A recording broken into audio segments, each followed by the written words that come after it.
On November 11, in the frozen, unforgiving wilderness of Siberia, a hunting expedition took a horrifying turn. What was meant to be a routine hunt became a fight for survival, a nightmare that would leave only a handful alive to tell the tale. Campsites, snow-covered riverbanks, and isolated cabins, all considered safe, suddenly became battlegrounds. And at the center of this chaos stood a predator unlike any they had ever imagined, a polar bear, massive, relentless, and unpredictable. By the end of this story, you'll understand how quickly the hunter's world can collapse, how seconds can decide life or death, and why November 11 will forever be remembered as the day Siberia's wilderness claimed its dominion. November 11 dawned cold and unforgiving in the remote wilderness of Siberia, where the Kutu River carved its way through dense alder thickets and towering birch forests. The area, hundreds of kilometers from the nearest settlement, was legendary among experienced hunters. Known for its massive usury brown bears and harsh conditions, it was a place where even the most seasoned outdoorsmen could find themselves at the mercy of the wild. 10 hunters had meticulously prepared for weeks before this expedition. Among them was Dmitry Volov, a grizzled veteran in his 60s, who had spent more than 40 years navigating Siberia's perilous terrain. This time he brought along his 17-year-old daughter Anastasia Volova, determined to pass down the skills, knowledge, and traditions of hunting before age or circumstance forced his retirement. Dmitry's reputation for calm precision and wilderness expertise was unmatched, and the group trusted his judgment implicitly. The hunters carried rifles designed for extreme situations, SKS carbines, 30-75 Magnums, and H Magnum rifles capable of stopping even the largest predators. Their camp had been strategically positioned near a well-known bear crossing, where tracks and evidence of feeding patterns were observed over decades. The previous evening, the team had double-checked their equipment, discussed strategies, and shared stories over a carefully controlled fire, their breath steaming in the freezing air. As dawn approached, the forest awoke with subtle noises, birds calling from hidden perches, small animals rustling through the undergrowth. Mist clung low to the river, masking the hunter's scent, but also reducing visibility. The team split into positions along a 200-meter stretch of riverbank, rifles ready, and eyes scanning for any sign of movement. The forest seemed deceptively calm, a silent prelude to the chaos about to unfold. Meanwhile, Anastasia, curious and eager to participate in the family tradition, ventured 50 meters downstream to gather firewood. She believed it was a simple, routine task, unaware that the quiet of the forest was merely the calm before a storm. In those moments, the wilderness was already testing her, teaching her lessons that no human preparation could anticipate. By the time the first sign of danger appeared, the hunters and their rookie observer were about to learn a terrifying truth. Experience, preparation, and heavy firepower could still mean nothing when the raw force of a polar bear collided with human error. On November 11, in the heart of Siberia, the hunter's world would shift from careful strategy to a desperate fight for survival in a matter of seconds. October in Castilla-La Mancha, Spain, brought a deceptive calm across rolling hills blanketed with oak and scrub. The land held centuries of hunting tradition, where locals knew that the most impressive wild boars could emerge from dense thickets at any moment. This was a place where experience and skill were crucial, yet even the most seasoned hunter could be caught off guard by raw, unpredictable power. Javier Morales, 43, had grown up in these hills, learning hunting from his grandfather. His 3 Podenco dogs padded silently ahead, noses to the ground, alerting him to movement long before it could be seen. Javier's shotgun, loaded with heavy bricky slugs, was his last line of defense, against an animal capable of crushing bone with a single tusk. Teddy moved cautiously along a familiar trail, eyes scanning the thick undergrowth and sunlight filtering through golden leaves. Minutes passed with little sign of life, until his dog's excited barking revealed the presence of a mature boar. Javier watched, patient and precise, letting the sow and her piglets pass unharmed, a testament to the local hunting ethics that prized sustainability over indiscriminate kills. But he knew the mature tusker he sought was not far behind. Suddenly, a massive boar burst from cover like a furry missile, tusks gleaming, eyes dark with aggression. The animal, estimated at over 280 pounds, charged directly at Javier. Instinct and years of experience took over as he raised his shotgun, firing a slug aimed at the shoulder. The bullet glanced off thick muscle, failing to stop the enraged beast. Impact sent Javier crashing into thorny bushes, the animal pressing against him with terrifying weight. Tusks swept dangerously close, shredding clothing and skin. Every second was a battle to stay upright, maintain control of his firearm, and avoid the tusker's lethal strikes. Adrenaline surged as he rolled, narrowly avoiding death with each instinctive maneuver. His .20-44 Magnum, holstered at his side, became his final defense. Two close-range shots struck the boar's chest and shoulder, staggering but not immediately stopping it. Javier's dogs barked and circled, drawing the creature's attention enough to create a fleeting opening. He scrambled free, wounds burning, ribs cracked, but still alive. After what felt like an eternity, the tusker finally collapsed, drained by injuries and blood loss. Javier, battered and bleeding, dragged the enormous animal to more accessible terrain, honoring centuries of hunting tradition that demanded recovery of the kill by hand. Every movement reminded him of the precarious line between hunter and hunted, and how quickly mastery of the land could be challenged by raw, unrelenting animal power. This encounter became a stark lesson. Wild boars were cunning, relentless, and deadly. Even the most careful planning could unravel in seconds when confronting nature's fury. For Javier, the hills of Castilla-La Mancha were no longer simply a hunting ground. They were a proving ground where life, death, and respect for the wild intertwined. The northwestern Montana wilderness stretched endlessly beneath a September sky filled with stars, where ancient pine forests concealed countless predators in shadowy depths. Here, serious hunters sought encounters with North America's most formidable wildlife, fully aware that danger could appear at any moment. Among them, Eric Solberg, a 38-year-old electrical contractor from Billings, had built a sturdy log cabin 3 years prior, positioning it near a natural clearing where game animals grazed at dawn and dusk. Eric's cabin was fortress-like, walls of 8-inch pine logs, heavy shutters over each window, and a reinforced oak door, designed to withstand harsh winters and curious predators. Tonight, the cabin was silent except for the small fire crackling in the stone fireplace. Eric cleaned his rifle, a .30-5 Ruger, loaded with premium ammunition, capable of stopping dangerous game at close range, mentally reviewing safety protocols and escape routes. His experience had taught him to sleep lightly in predator country, listening for the slightest sound that could indicate danger. At 3:17 a.m., a low, rumbling growl shattered the calm. Eric bolted upright in his sleeping bag, realizing immediately that something massive was pressing against the cabin. Heavy paws scraped across the logs, leaving deep gouges in the timber as a mature grizzly bear tested the structure with characteristic determination. The smell of stored venison had drawn the predator, but its aggression suggested territorial dominance rather than simple hunger. The bear slammed against the oak door with bone-jarring force, splintering the frame and sending shockwaves through the cabin. Supplies tumbled from shelves, firewood scattered, and the room filled with chaos. Eric grabbed his rifle, heart hammering, eyes straining through darkness. He fired a warning shot through a side window. The muzzle flash briefly illuminated the bear's massive shoulder hump and thick dark fur, but it only caused a momentary hesitation. Minutes stretched into hours, as the bear methodically assaulted every weak point, claws raking through shuttered windows, jaws testing the doorframe, muscle rippling under dark fur. Eric repositioned, staying low while keeping sight lines clear, aware that a wounded grizzly could become exponentially more dangerous. Each shot from his rifle slowed the animal's progress only slightly, its size, strength, and persistence creating a nightmare scenario where human experience mattered little. Finally, the bear's interest waned. Its investigation had destroyed much of the cabin, but left Eric alive. Dawn revealed deep claw marks, a warped door, and scattered belongings, evidence of raw, unrelenting power. Eric emerged cautiously, reflecting on the sobering truth. Even well-built shelters offered limited protection against apex predators driven by hunger and curiosity. The Montana wilderness, he realized, respected no one. This encounter served as a stark reminder. In the wild, preparation could only go so far. When confronted with raw instinct and immense strength, survival demanded vigilance, courage, and a deep respect for the predator world that existed just beyond the cabin walls. The rugged highlands of northern Maine were cloaked in dense spruce and fir forests, the perfect habitat for the massive bull moose that roamed these remote mountains.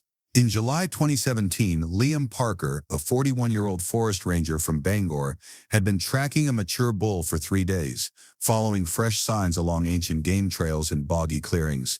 His experience with moose behavior, their feeding patterns, travel routes, and warning signs had taught him patience and vigilance. This bull, a trophy-class animal, promised a rare encounter, but the forest offered no guarantees. Armed with his Part 306 Springfield rifle, Liam moved cautiously along a ridge that provided a clear view of a series of beaver ponds where moose frequently fed. The morning air was heavy with humidity, the scent of damp earth and pine thick in his nostrils. Fresh tracks in the mud suggested his target had passed recently. Liam crouched behind scattered boulders, scanning the forest. His pulse raced as he spotted the enormous antlers of the bull emerging from the trees. The animal paused, its massive head lifting to test the air, nostrils flaring, ears twitching at every sound. Just as Liam steadied his rifle, the sky exploded with a thunderclap that shook the forest. The bull moose reacted instantly, panic overtaking its usual cautious demeanor. Lightning illuminated its furious eyes as the animal charged blindly toward higher ground, smashing through saplings and tearing bark from mature trees with each powerful step. The sudden storm created chaos. Heavy rain turned the slopes slippery, thunder masked movement, and lightning flashes disoriented both hunter and prey. Liam fired quickly as the bull passed, a small clearing, striking its shoulder but failing to hit vital organs. The wounded moose's panic intensified. It thrashed through undergrowth with terrifying force, each movement unpredictable and violent. Liam struggled to maintain footing, slipping on the wet rocks while tracking the animal's erratic path. Another lightning strike flashed nearby, followed by deafening thunder, and the bull veered dangerously close to a deep ravine. Every second felt like an eternity. Liam's heart pounded as he tried to anticipate the moose's path, understanding that a misstep could be fatal. The combination of fear, pain, and primal instinct drove the animal to fight against the elements, moving faster and more unpredictably than any hunter could plan for. Eventually, the bull disappeared into the depths of the forest, leaving only broken branches, deep hoof prints, and the memory of a narrowly avoided disaster. Liam remained crouched, soaked and exhausted, reflecting on the brutal lesson the wilderness had delivered. Even the most skilled hunter is at the mercy of nature's power. In moments like this, the forest rules, and humans must respect its unpredictable, untamed authority. Kodiak Island, Alaska, stretched across 1,300 square miles of pristine wilderness, home to the world's largest brown bears. In September 2020, 4 experienced hunters, Marcus Hendrickson, Thomas Blackwood, David Clearwater, and Jake Mountainheart, had flown in by float plane, establishing a base camp along a salmon-rich river. The area was prime moose territory, but it also attracted massive bears during the fall feeding season. Each man carried a high-powered rifle. Marcus had a 37.75 H&H Magnum, Thomas a 30-38 Winchester Magnum, David a 4.16 Rigby, and Jake a custom 37. Safety protocols were strict. They knew how deadly a surprise encounter could be. On their third morning, fresh moose tracks led the hunters along the river's edge. Marcus and Thomas approached from upstream, while David and Jake circled through the dense spruce forest. Unbeknownst to them, a massive 1,400-pound Kodiak bear had been feeding on salmon in a small tributary directly between the hunters' planned paths. The bear's acute senses immediately detected the humans. Rather than fleeing, it chose confrontation, perceiving the intruders as a threat to its territory. Marcus was the first to notice movement as the dense undergrowth exploded with motion. The bear charged with terrifying speed, covering 50 yards in seconds. Marcus instinctively fired his 37.5 H&H Magnum, the bullet penetrating thick muscle, but failing to stop the massive animal. The bear's paw struck him, snapping his clavicle and tearing deep lacerations across his shoulder. He was thrown backward into the brush, bleeding heavily while adrenaline surged through his system. Thomas attempted to intervene from a flanking position, firing his 30-38 Winchester Magnum, but the bear's erratic movements and the dense forest made accurate shooting nearly impossible. Meanwhile, David pushed through the undergrowth toward the sound of combat, rifle ready, but the bear's size and speed kept it constantly moving, a blur of muscle and fury. The bear turned on Thomas, slashing his thigh with razor-sharp claws. Jake arrived from the opposite direction, opening fire with his .35 Weatherby, drawing the animal's attention. Coordinated fire from 3 hunters gradually wore down the bear, causing it to stagger. After absorbing 15 well-placed shots from premium hunting cartridges, the Kodiak finally collapsed near the river's edge, its aggression ending in death. The hunters immediately tended to their injuries. Marcus required shoulder reconstruction surgery, Thomas, emergency treatment for his leg wound, and all 4 were shaken by the terrifying encounter. The attack underscored a sobering truth. Even careful preparation, superior firepower, and decades of experience offer limited protection against a territorial Kodiak bear during peak feeding season. Northern British Columbia's remote rivers and cedar forests in September 2024 were a haven for elk, but also home to powerful black bears. Liam Parker, a 35-year-old carpenter from Vancouver, had spent 2 years planning a solo hunting expedition. With permits secured and maps studied, he navigated the winding waterways in a 17-foot aluminum canoe, carrying essential supplies for a multi-day venture. His .306 Springfield rifle, reliable and well-practiced, offered him the precision needed for large game while remaining manageable in a small craft. The morning fog clung low over the river, as Parker paddled upstream following elk tracks along muddy banks. Bugling calls echoed from distant valleys, signaling mature bulls actively challenging rivals. Parker positioned his canoe near likely crossing points, using backwaters and slow bends for concealment. 2 hours into his journey, he spotted a massive bull elk feeding near the shoreline. Carefully, he maneuvered closer, inching within effective shooting range. Suddenly, a disturbance across the river revealed a large black bear feeding on salmon carcasses. Startled by the aluminum hull scraping the water, the bear interpreted Parker's presence as an intrusion into its prime feeding territory. Instead of retreating, it charged. Its 400-pound bulk powered through shallow water toward Parker's canoe, claws raking the aluminum, intent on reaching him. Parker fired a warning shot over the bear's head, hoping to deter it without lethal force, but the black bear's aggression intensified. The canoe rocked violently under the animal's weight, threatening to capsize. Parker fought for balance, alternating between paddling and keeping his rifle ready, his adrenaline surging as he realized how quickly the situation had escalated. The bear's claws tore through his sleeve, opening deep lacerations on his forearm. Parker's focus sharpened. Using the canoe's gunwale for stability, he fired 2 carefully aimed rounds into the bear's shoulder and chest. The animal recoiled, stunned but not fatally wounded, still snarling and swiping at the canoe.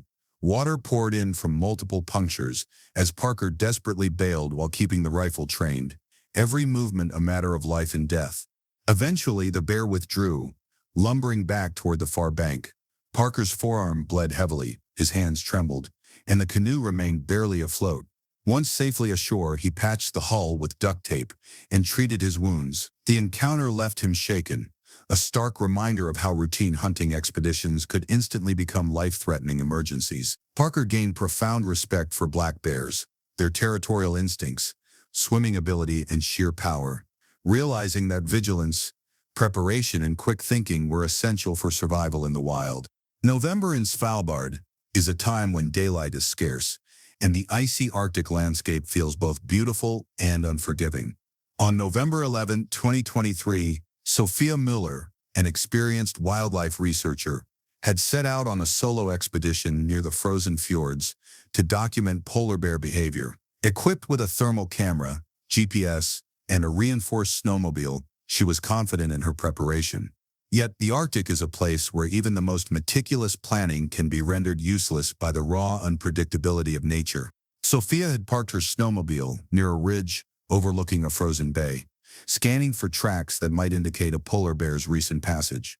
The temperature hovered at 20°C, and a strong wind cut across the ice, carrying both the scent of seals and the faintest trace of human presence. She moved cautiously, aware that November marks the transition into the harshest part of the polar winter, when bears become increasingly desperate for food. Without warning, Sophia noticed a massive shape moving across the ice. A polar bear, estimated at over 1,200 pounds, had detected her presence. The animal's nose twitched as it followed her scent, its powerful limbs propelling it across the frozen surface with surprising speed. Unlike grizzlies or black bears, polar bears exhibit calculated aggression, Their movements are quiet but deadly precise. Sophia froze, knowing that sudden movements could trigger an immediate charge. The bear approached, circling to assess her. Sophia attempted to retreat slowly toward the snowmobile, but the ice cracked beneath her boots, drawing attention. The polar bear lunged, its enormous paw striking just meters away. Heart racing, Sophia activated her flare gun, firing high into the sky to startle the predator. For a tense moment, the bear paused, giving her a fleeting chance to mount the snowmobile and accelerate across the ice. Adrenaline surged as Sophia navigated through the narrow ice channels, the polar bear in relentless pursuit. The sound of breaking ice and snow, crunching beneath its paws, echoed across the fjord. Minutes felt like hours, and every misstep could prove fatal. Using knowledge gained from years of Arctic research, she aimed for terrain that would slow the bear: thin ice, steep ridges, and snowdrifts, finally creating enough distance to seek shelter in a partially collapsed research hut. The encounter ended without fatal injury, but the psychological impact was immense. Sophia documented every detail, realizing how November 11 had become a date that would forever symbolize the fine line between human preparation and nature's unpredictable fury. The polar bear had been an apex predator asserting dominance, and her survival had depended on quick thinking, experience, and an intimate understanding of Arctic behavior. This chilling day reinforced the lesson. In the wild, even the most careful strategies can collapse in seconds when instincts collide with raw power. The wild is an unforgiving teacher. Across Russia, Spain, Montana, Alaska, British Columbia, and Svalbard, the stories we've explored reveal a universal truth. In the wilderness, no amount of experience or preparation can completely neutralize nature's raw power. Hunters, researchers, and explorers alike have faced moments where instinct collided with unpredictability, and survival hung by a fragile thread. Each encounter taught a distinct lesson. Along the Kodiak River, Siberia, the massive Ussuri brown bear reminded us that size and aggression can render even high-caliber rifles nearly ineffective. Traditional hunting knowledge, while invaluable, must always be coupled with caution and respect for the predator. In Spain, Javier Morales' fight with the enraged wild boar underscored how quick thinking and adaptability can save a life, even when the physical threat seems insurmountable. Montana's Grizzly siege on a hunting cabin emphasized the importance of preparation, but also the limits of human-made defenses against apex predators. Eric Solberg's ordeal revealed that a strong shelter and weapons provide only a temporary buffer. Patience, awareness, and calm under pressure can be equally decisive. Similarly, Liam Parker's storm-driven moose chase in Maine illustrated how environmental forces can amplify danger, making even a routine hunt a test of skill, nerve, and improvisation. Kodiak Island offered a glimpse into the relentless territoriality of brown bears, proving that coordination, firepower, and experience must be executed flawlessly to survive a sudden attack. British Columbia showed that remote, seemingly tranquil waters can conceal lethal threats. Parker's canoe struggle with a black bear highlighted that vigilance and situational awareness are paramount, especially in environments where human and animal paths intersect unexpectedly. Finally, Svalbard's November 11 polar bear encounter with Sophia Miller brought these lessons full circle. The apex predator, the frigid terrain, and the shrinking daylight created a perfect storm of danger. Sophia's survival depended not just on preparation, but on quick thinking, experience, and respect for the animal's instincts. That single day became a stark reminder: nature operates on its own rules, and humans are always vulnerable. Ultimately, these stories converge on one principle: the wilderness demands respect. Preparation, knowledge, and skill improve survival odds, but nothing can replace instinct, adaptability, and humility in the face of raw power. Whether facing grizzlies, wild boars, moose, or polar bears, the message is clear: survival is never guaranteed, and every expedition is a delicate dance with forces far beyond human control. For those who venture into these unforgiving landscapes, the experiences of others are more than stories. They are warnings, guides, and lessons etched into the annals of human endurance. The wild remains untamed, awe-inspiring, and terrifying, and it is in this precarious balance between life and death that the true nature of survival is revealed.